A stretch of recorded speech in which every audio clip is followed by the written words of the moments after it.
జీవన విధానం పొందే విధానం లబ్ధి పొందే విషయంలో కానీ, గ్రామాల అభివృద్ధి పదంలో కానీ, సంక్షేమంలో కానీ ప్రతి విషయంలో కూడా ఈ వ్యవస్థ తోడ్పడతాయి. కాబట్టి మీరందరూ కూడా ఈ యొక్క వ్యవస్థని మీరందరూ కూడా కోఆపరేట్ చేయాలి. ఈ యొక్క వ్యవస్థ ఆదివాసీ వ్యవస్థ అంటే సాంప్రదాయాలకి, నీతి నిజాయితీకి మారుపేరైనటువంటి మన ఆదివాసులం. ఈ ఆదివాసులకి అందరూ కూడా తీసుకువచ్చిన మనం అందరూ కూడా దీనికి పూర్తిగా సపోర్ట్ చేసే పరిస్థితి మీరు అందరూ ఉండాలి. అసలు ఈ వ్యవస్థ ఏంటి, దీని యొక్క మనుగడ ఏంటి, దీని జీవన విధానం ఏ విధంగా ఉంటుంది, మన జీవన విధానం ఏ విధంగా ఉంటుంది అనేది పూర్తిగా విపులంగా మనం తెలుసుకోవాల్సిన బాధ్యత మన అందరి మీద ఉంది. కాబట్టి ఇలాంటి వేదిక రావడం, ఇక్కడ డయాస్ మీద ఉన్నటువంటి పెద్దలందరూ కూడా మాట్లాడడం, ఇక్కడే కాదు ప్రతి దగ్గర కూడా మాట్లాడే పరిస్థితి ఈరోజు కల్పించాము మనం అందరూ కూడా. అందుకబట్టి మనం అందరూ కూడా ఈ విషయాలన్నీ కూడా సంపూర్ణంగా విని మనతో పాటు మన నైబర్స్ అంటే తోటి వాళ్ళని కూడా మనం ముందుకు చెప్పి మంచి మంచి విషయాలను చెప్పి వాళ్ళని కూడా అభివృద్ధి పదంలో నడిపించాలి. అందుకబట్టి మనం అంతా కూడా ఇలాంటి వేదికల్ని తయారు చేసుకోవడం జరిగింది. అసలు ఆదివాసులు ఏ విధంగా ఉండేవాళ్ళు, ఇప్పుడు ఏ విధంగా ఉంటున్నాం అనేది పూర్తిగా మనకు తెలియాలా. ఆదివాసులు అంటే ఏదో ఈ రోజు రేపు మనం క్రియేట్ చేసినటువంటిది కాదు. భూమి పుట్టిన నుండి మనం అందరూ కూడా, అది నేను చెప్పే మాట కాదు, పెద్ద పెద్ద మహనీయులు చెప్పినటువంటి హిస్టరికల్ చరిత్ర ఇదంతా కూడా అటువంటి ఉన్నాం. అందుకబట్టి మీరు అన్ని కూడా తెలుసుకోవాలి. అంటే రకరకాల ధర్మాలు ఉండేది, ఆ సనాతన ధర్మం కానీ అలా తీసుకోపోయి వచ్చిన తర్వాత చివరికి వచ్చేసరికి బాబరి కాలం నుండి మళ్ళీ బ్రిటిష్ కాలం నుండి స్వతంత్ర సమరయోధులు తయారు చేసి మనకి మన స్వతంత్రం తీసుకొచ్చినటువంటి చరిత్ర ఉండేటప్పుడు నిజంగా అప్పటి నుండి ఇప్పుడు కూడా మన ఆదివాసులు అనే వాళ్ళు ఎక్కడైనా కూడా వెనకబడతానికి గురిగా అయ్యేవాళ్ళు. బాబర్ కాలం నుండి బ్రిటిష్ కాలం వచ్చింది. బ్రిటిష్ కాలంలో సంపూర్ణంగా బాబర్ కాలం మనకు తెలిసే పరిస్థితి కానప్పుడు బ్రిటిష్ కాలం తెలిసే పరిస్థితి వచ్చింది మనకి. ఎందుకంటే మనకి హిస్టరీ అనేది ఇదే ప్రాంతంలో చింతపల్లి కానీ, గూడెం ప్రాంతంలో కానీ, ఈ దారకొండ కానీ, లేదనుకుంటే కేడిపేట ప్రాంతం, ఈస్ట్ గోదావరి ప్రాంతాల్లో కూడా అల్లోచి తరామరచి పోరాటం అనేది అందరికి విని వాళ్ళే మనం చూడాలి. అది మన వల్ల ప్రత్యక్షంగా మన వల్ల ఫైట్ చేసే పరిస్థితి ఉన్నప్పుడు ఎవరైతే అల్లోచి తరామరచి మహనీయులు ఈరోజు స్మరించుకుంటున్నామంటే ఆ మహనీయులు ప్రాముఖ్యమైనటువంటి విషయాలు.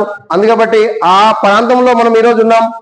ఆ కాలంలో కూడా తెలుసుకునే పరిస్థితి ఉంది. కాబట్టి మన బ్రిటిష్ కాలం తెలుసు. ఆ బ్రిటిష్ కాలంలో కూడా మన బ్రిటిష్ వాళ్ళు మన ఆదివాసుల మీద ఆగత్యం తయారు చేసి వాళ్ళు పూర్తిగా మన స్త్రీలకైతే శారీరకంగా కానీ, మానసికంగా కానీ, పురుషులకు కూడా మానసికంగా కానీ పూర్తిగా హింసించి వాళ్ళు మనకి వాడుకునే పరిస్థితి మనం హిస్టరికల్ గా చూసాం.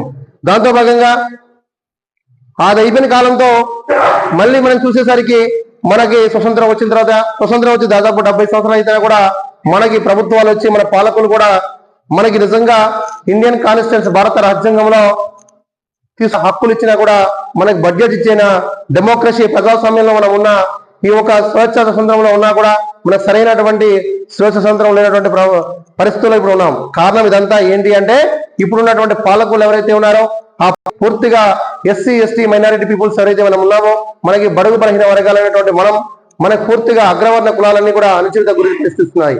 అందుకే వినిపించే పరిస్థితి చేయాలనుకున్నప్పుడు మనం ముందుగా నేర్చుకోవాలి. అసలు ఇండియన్ కాన్స్టిట్యూషన్ భారత రాజ్యాంగం ఏ విధంగా ఉంటుంది, ఆ రాజ్యాంగంలోని మనకు ప్రత్యేకమైనటువంటి అన్ని కులానికి, మతానికి, వర్గానికి అతీతంగా ఈ భారతదేశం ఉన్నటువంటి ఈ దేశంలో మనం నిజంగా పుట్టడం మనం అందరూ అదృష్టంగా భావించాలి. ఎందుకంటే ఇంత లౌకికతత్వమైనటువంటి దేశం అంటే ఈ మతం ఆ కులం అనేది అన్ని దేశాల్లో ఉన్నా కూడా మన భారతదేశం మాత్రం అది లేకుండా అన్ని మతాలు స్వేచ్ఛగా బ్రతికే ఒక ప్రజాస్వామ్యం ఉన్నటువంటి ఈ దేశంలో నిజంగా మనం అందరూ కూడా గర్వించదగ్గ విషయం. అంతకన్నా గొప్ప విషయం ఏంటంటే ఈ దేశంలో ఒక రాజ్యాంగం ఉంది. ఆ రాజ్యాంగానికి మన మైనారిటీ పీపుల్ అయినటువంటి డాక్టర్ బిఆర్ అంబేద్కర్ నిజంగా దాన్ని రచించడం అనేది మనకి గొప్ప విషయంగా మనం భావించాలి.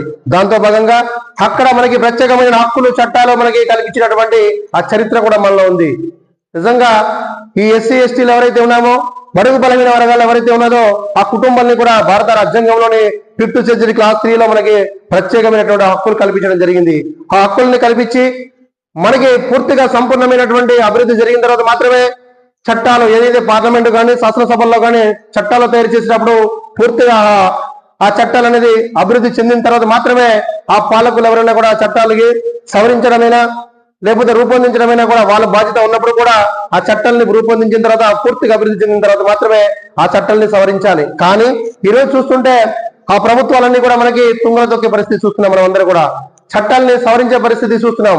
ఎందుకంటే మనము ఎన్నో హక్కులు ఇచ్చింది ఇండియా గవర్నమెంట్, భారత రాజ్యాంగం ఏదైతే కల్పించినటువంటి